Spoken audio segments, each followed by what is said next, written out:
All right, so this will be the very first motor lecture. If you've been to the Canvas class, you know there are like worksheets or quizzes to take, and they're based on these lectures that we're going to be doing now. So I'm not one to sit here and read PowerPoints to people. The information that you need is off the PowerPoints. There's a copy of the textbook available if you need it. And from there, we should be able to just start stepping our way through these items.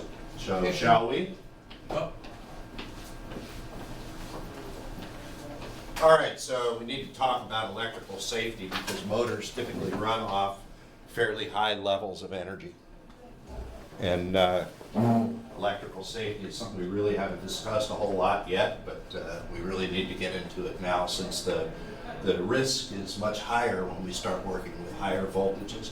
And when we start getting into three-phase, which we're going to talk about soon, that's also going to become an issue. So nothing new here.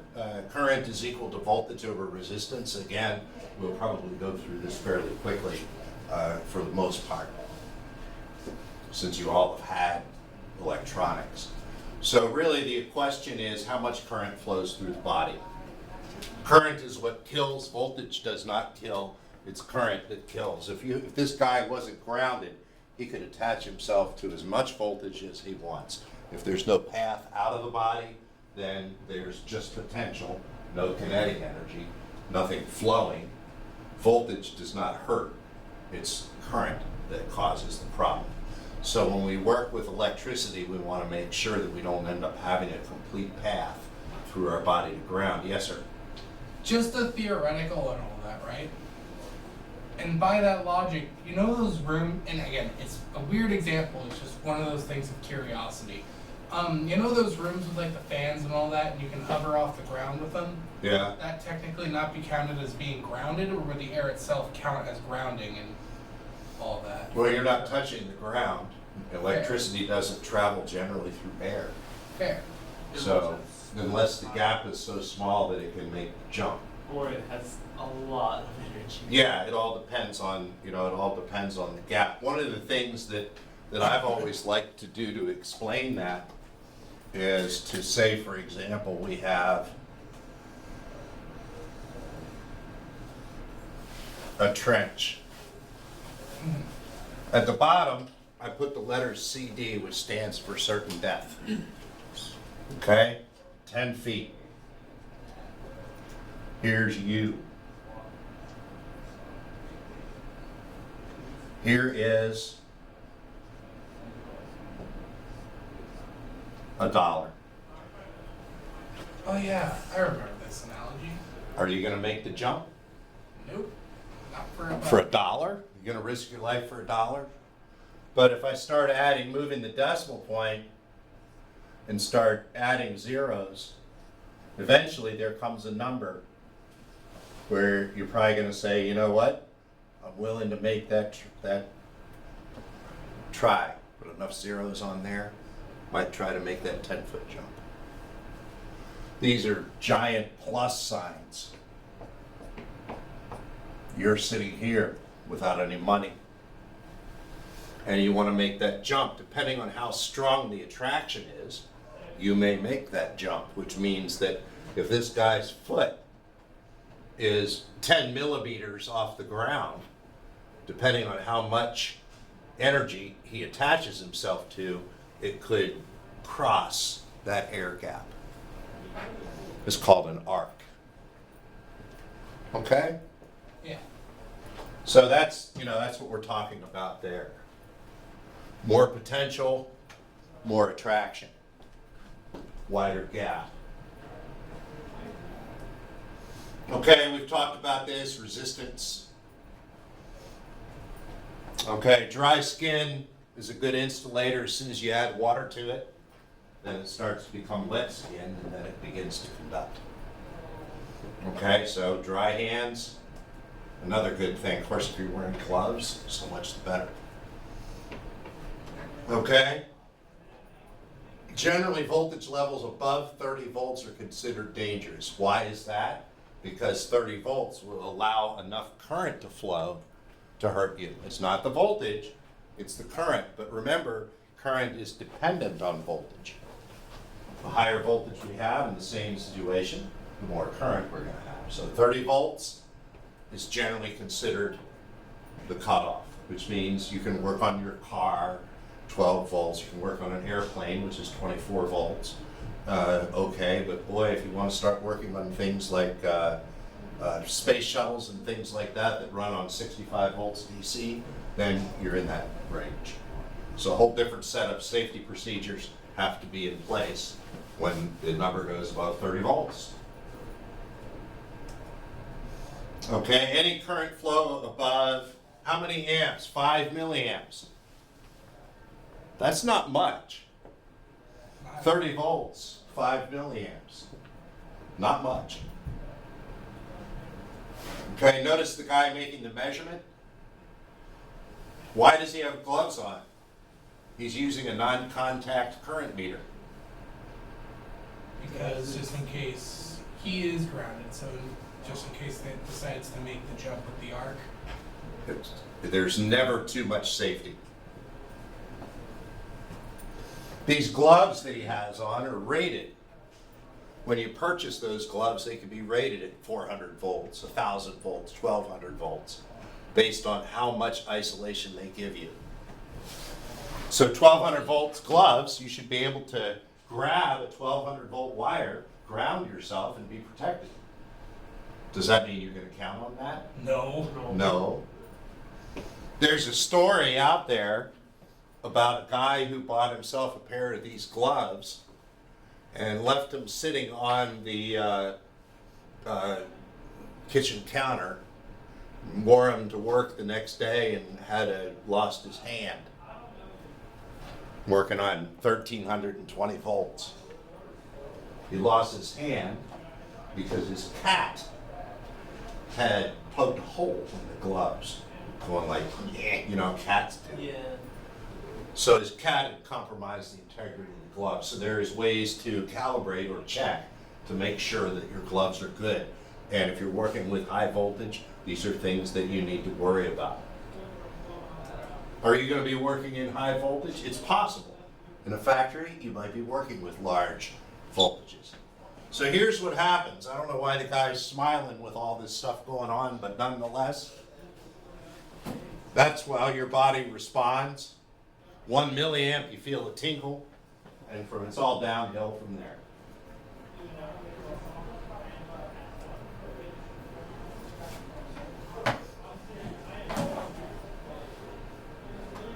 Okay, so, Ohm's law calculations. Nothing new here, right? We've done this how many times?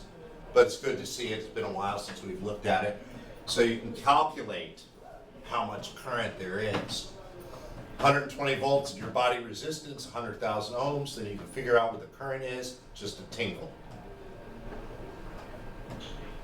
Okay, sweaty and barefoot, what the hell are you doing working on electricity in that situation anyway? It's in Florida. And these things have a way of creeping. You try to solve a problem, you realize that the problem that you're solving is a little bit bigger. And yeah, you really should go home and get your protective gear, but all you need to do is just make this one connection. I'm not going to drive 60 miles round trip to go pick up a pair of gloves. I'm just going to go ahead and do something. Nothing's going to happen. Well, if it does, you're screwed. Not a good place to be. The pathway. Not good through the heart. Right? Anywhere that it goes through the heart runs on electricity, so giving it its own electricity from the outside world cannot be a good thing. Okay? So leg to leg. What's that? Well, leg to leg, yeah, theoretically, but you really don't want any of those things to happen, and the likelihood is you're not going to be working with electronics with just your legs. So if you were using a hand, it can go through the heart.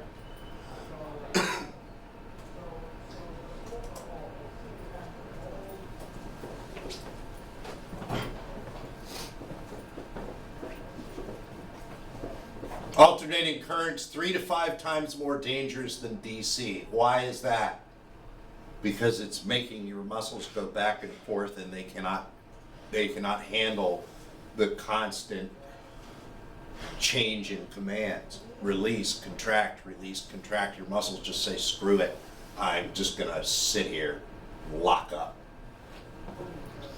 Having two different bosses, if you have two different bosses telling you to do two different things, what do? You sit at your desk.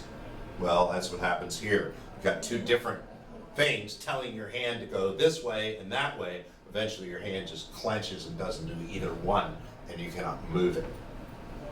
Okay? DC tends to be not that way. DC is like you touch it, you realize you've been shocked. It doesn't have that muscle spasm effect that AC does. You can take a seat and get comfortable. Good.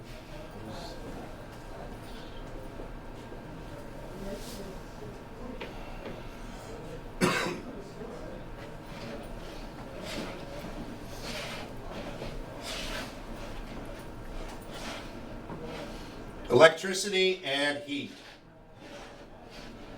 both cause burns. Electricity can cause heat if it's not managed properly. You can get burned just as easily from a hot motor with your hand as you can from the electricity that powers it. So you have to worry about both of those things. We'll probably talk about this separately. An arc flash. Oh! Wait, no. You ever heard of it before? I thought we were. I remember hearing. Is it that thing we did with the grain silo example? Yeah. Okay. Yep. Like, Grain silo. Yeah, the frickin' where there's just a bunch of little dust particles in the air and all that, and Poof. yeah. Yeah, you go out to hide in the grain silo so your parents don't catch you smoking. You light up a cigarette, and if there's dust in there, it just woof, just blow the whole thing up. Okay. Glad I remember. Any spark will do that. It's, one piece, microscopically, one piece catches on fire. It's like mouse traps on the floor. A floor full of mouse traps, one ball, and they all start going. The same thing happens here. And that's really what arc flash is. Arc flash is a whole bunch of potential energy that comes in contact with something that can allow it to convert to kinetic.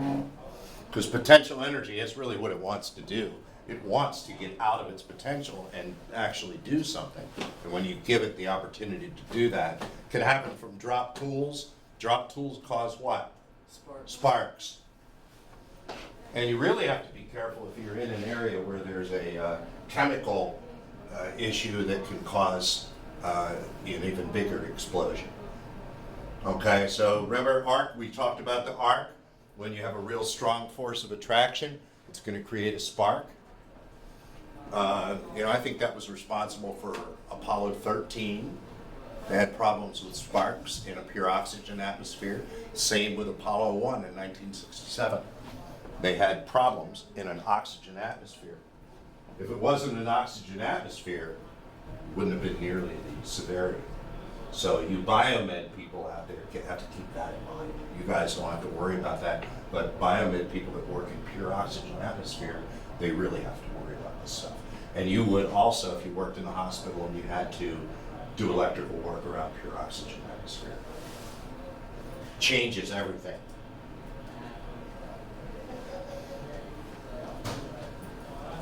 Okay, two types of short circuit. Arcing short circuit goes through air.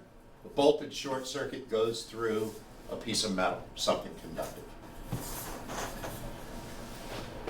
Okay? Which one's going to cause an arc flash problem? Arcing? Sure.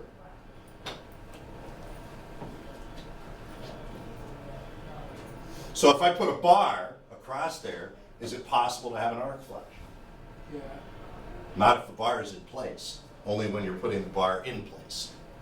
Once the bar is in place, you have a short circuit, there's going to be no desire to jump across because you just go up here and go across. Path of least resistance.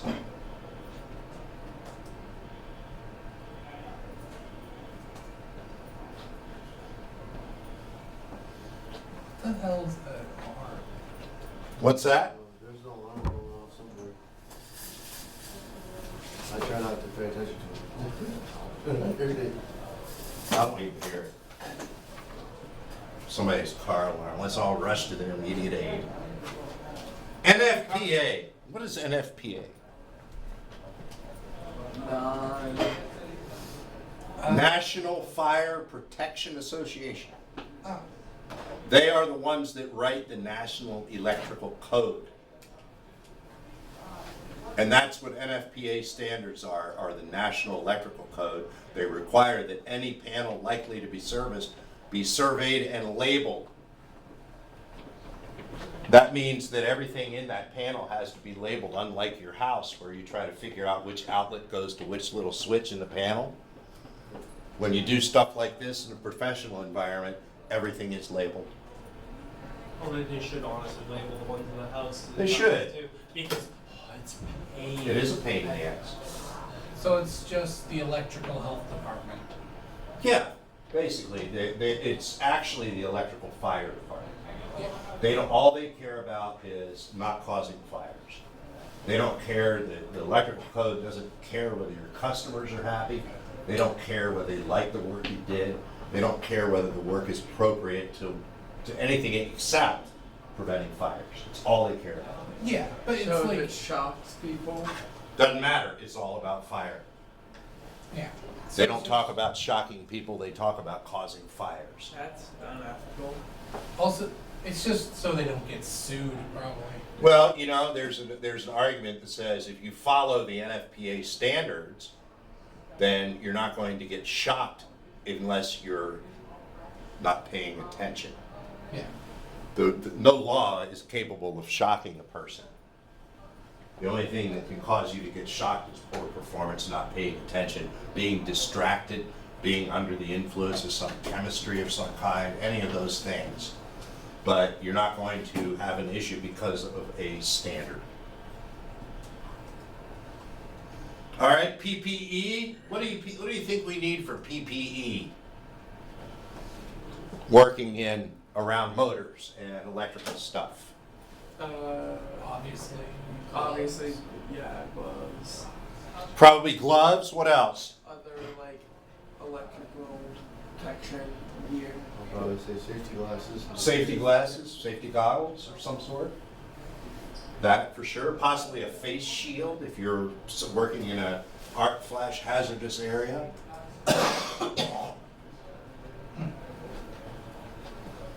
Appropriate attire for working on electrical installations. Not that you would necessarily be doing this, but depending on what you decide to do when you get out of here, you may very well may. All right, here are some things that are required or especially suggested. Hard hat, goggles, cotton only, no polyester. Any idea why? Yes. Polyester's conductive. Nope, that's not the answer. Cotton's way more comfortable. Cotton is more comfortable, that's true. Static. Actually, I think polyester can melt to you. Polyester can melt. Sometime just for fun, go get a Ziploc bag and light it on fire. And then take the drippy part and put it over your hand. And feel how that feels. That's what melting plastic feels like on skin. Usually when you do that, it goes psoo, psoo, when it starts to fall. Trust me, when I work with paracord, I like sometimes get drips on my skin, and I'm like, ow. Yeah, it hurts, and it just continues to burn. You can only imagine that if you got in a fire and your clothing melted into your skin, that's not a good thing to have happen. Cotton will just burn, which ultimately ends up being easier. Okay, no rings. Safety shoes. I can see the no rings because getting your hand stuck in it, you can get your ring clamped around your finger basically, and so that it's cutting off the oxygen and then you lose a finger. Also because it's a piece of metal. That too. It's Yep. also a piece of metal. It's also conductive. There's a story of a company down in Texas. They finally celebrated, I think, either 100,000 hours or 1,000,000 hours with no injuries. So they celebrated that by having a picnic. And everybody went to the picnic, and a bunch of the guys decided to pick up a basketball game. And one of the guys that was playing the basketball game caught his wedding ring on the little thing that holds the net on the basketball Oh, hoop, and it just pulled the skin right off his finger. And since it was during sort of work subsidized event, It there counted went- as an accident. there went their 100,000 hours without an accident. So yeah, you know, jewelry is a big problem when it comes to this sort of thing. You need to remove it. Okay, obviously tight sleeves and trouser legs is a tripping hazard. Could catch on fire, get in things it's not supposed to get into. So what you wear becomes important. All right, rubber gloves. There's your rubber gloves, there's your outer cover. Don't leave your rubber gloves where the cat can get to them.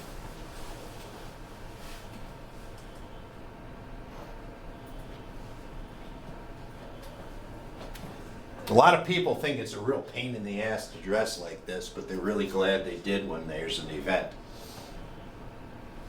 So depending on how high a voltage you're working on, if you're working on 115,000 volts, you're going to dress for the part.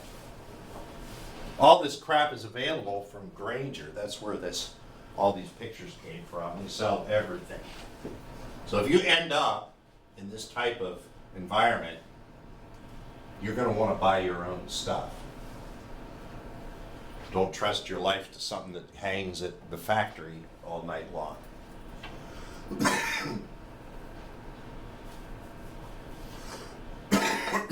Hot stick, shorting probes.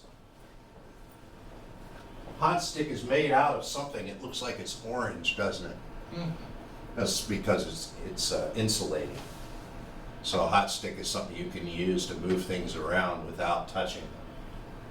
And a shorting probe is used to make sure. You remember how they had the thing with the two bars that had a bar across it? Remember that? Yeah.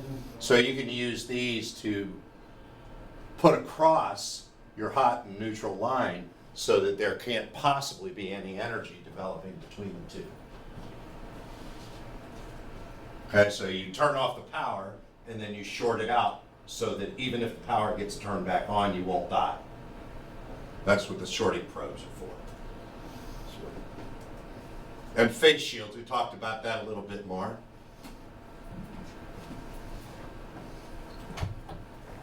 What does it mean when it says listed? Listed face shields.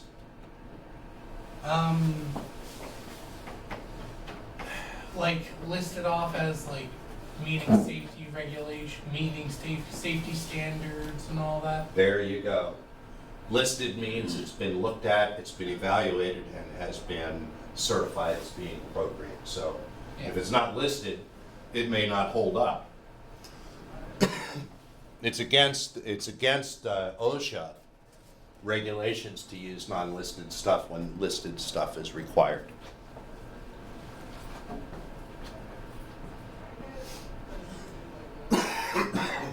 Never take a shock on purpose. Duh.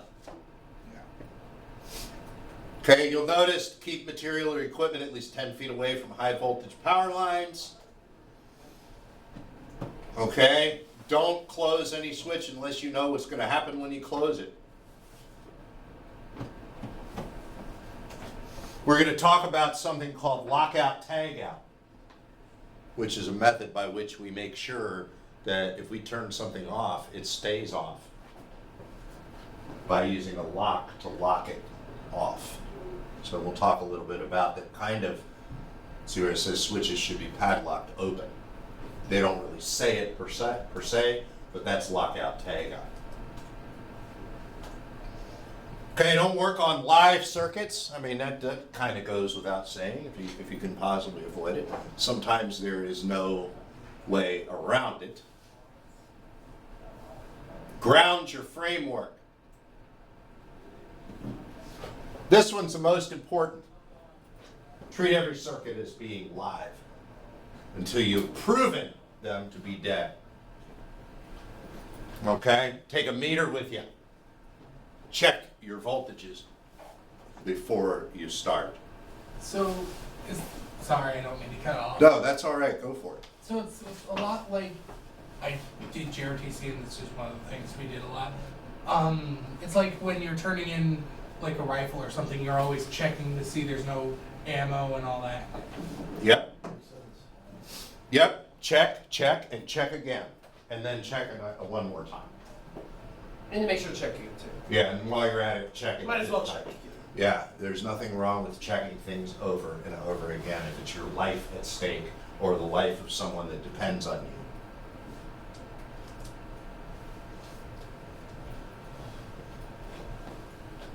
A lot of these are kind of duh, aren't they?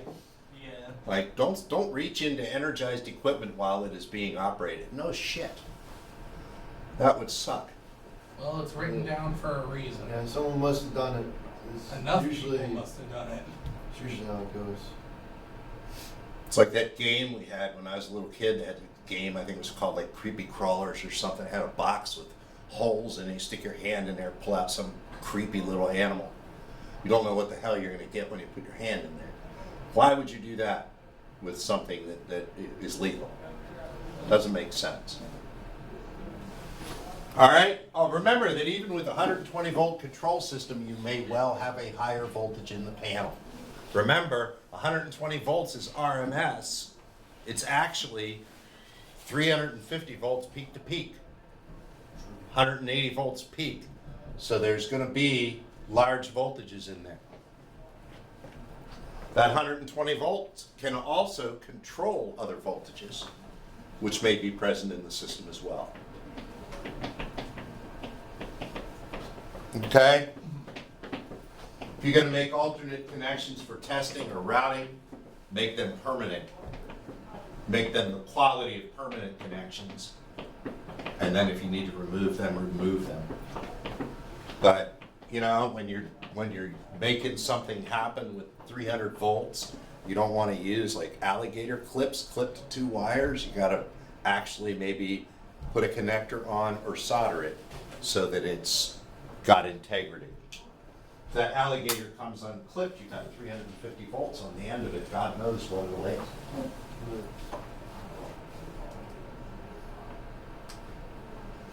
All right, if you can, and this is a really good thing to do, work with only one hand. Cuts out half of the paths through your heart. Then it has to go through your leg. And it's much less likely that it's going to go through your leg if you have good shoes on. But if you have two hands going and there's a difference in potential, it's going to go straight through.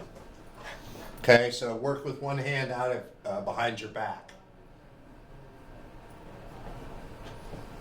All right, discharge capacitors. Again, this also comes under lockout, tagout. Capacitors are capable of storing a lot of energy, and they can provide a threat. Remember, 30 volts, 5 milliamps. Capacitor can hold a lot more than 30 volts. So you have to make sure they are discharged.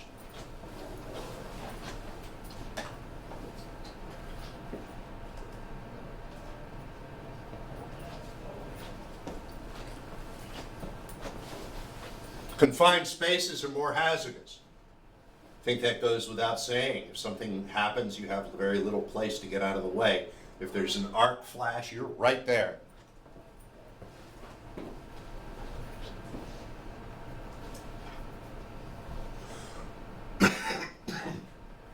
Okay, I'm not going to go through all this. None of this really applies to us when we talk about confined spaces. And that's the end of chapter 1.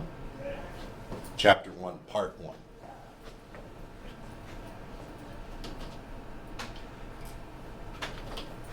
How are we doing on time? 11:26. All right. Tomorrow we will do chapter 1, part 2. Let me just make sure that's here.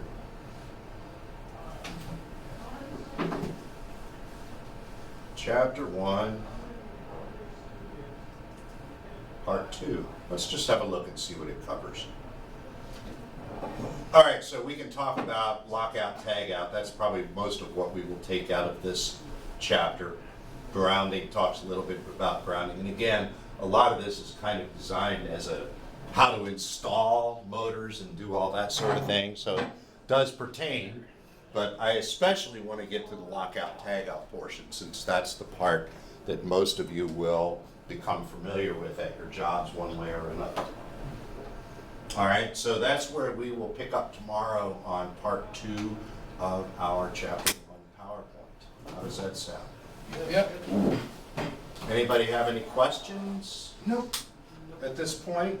It's all just basic safety stuff. Yeah, so as far